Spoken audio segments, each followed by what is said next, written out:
नमस्कार साथियों, आप सभी का स्वागत है हमारे आध्यात्मिक चैनल में।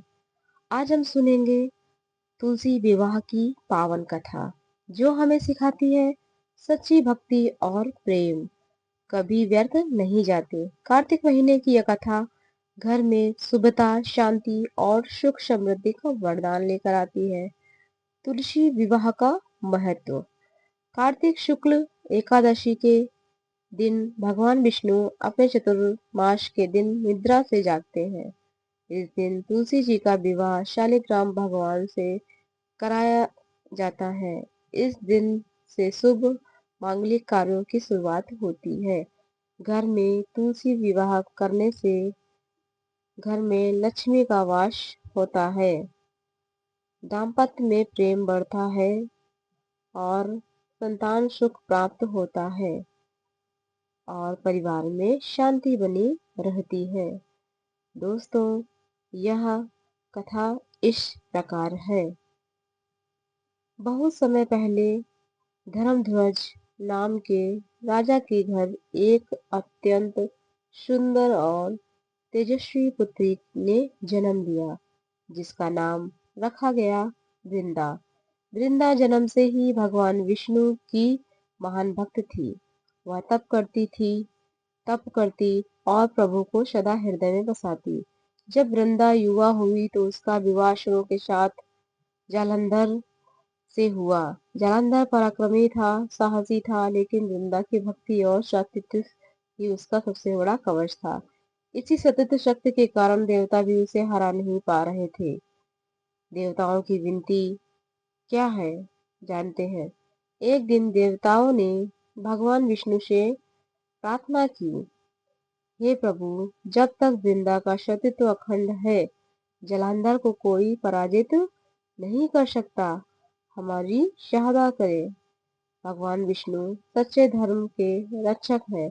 उन्होंने समझाया कि अधर्म बढ़ रहा है, उसे रोकना आवश्यक है। सतीत्व की परीक्षा।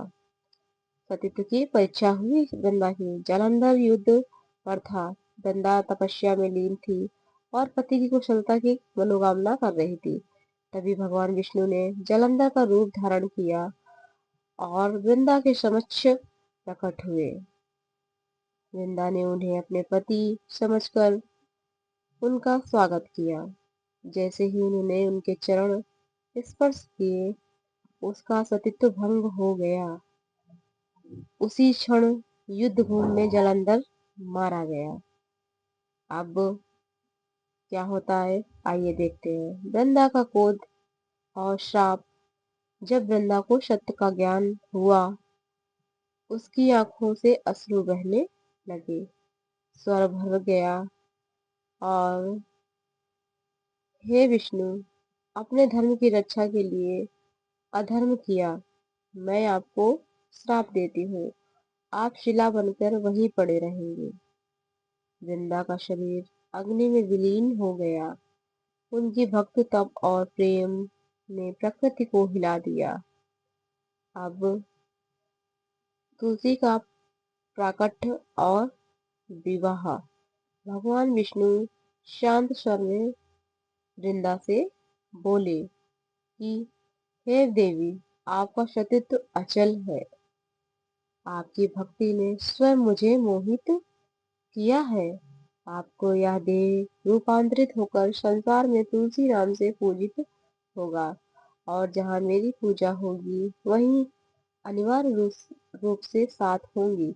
इसी प्रेम के सम्मान में भगवान विष्णु ने कहा, हे तुलसी, कार्तिक एकादशी को मैं शालिग्राम रूप में आपसे विवाह करूंगा। और तभी से तुलसी विवाह की परंपरा प्रारंभ हुई है। तुलसी विवाह की विधि। तुलसी विवाह की विधि कैसे करते हैं, आइए दोस्तों जानते हैं। कार्तिक शुक्ल एकादशी को तुलसी चौरा को साफ कर हल्दी, रोली व फूलों से सजाएं। तुलसी माता को सुहाग वस्त्र में अर्पित करें। चुनरी, कंगन, कुमकुम, शालिग्राम का या विष्णु प्रतिमा को तुलसी के पास बिठाएं। धागा बांधकर विवाह संस्कार करवाएं। आरती करें और प्रसाद वितरित करें। दोस्तों, यह कथा केवल एक विवाह की नहीं है, यह भक्ति, त्याग, प्रेम और समर्पण की कथा है। तुलसी विवाह हमें सिखाता है कि हमें सच्चा प्रेम कभी समाप्त नहीं होता है, वह रूप बदलकर अमर हो जाता है। दोस्तों, आप सभी को तुलसी विवाह की हार्दिक शुभकामनाएं और घर घर सुख शांति और समृद्धि का वास हो। अगर आपको यह पावन कथा पसंद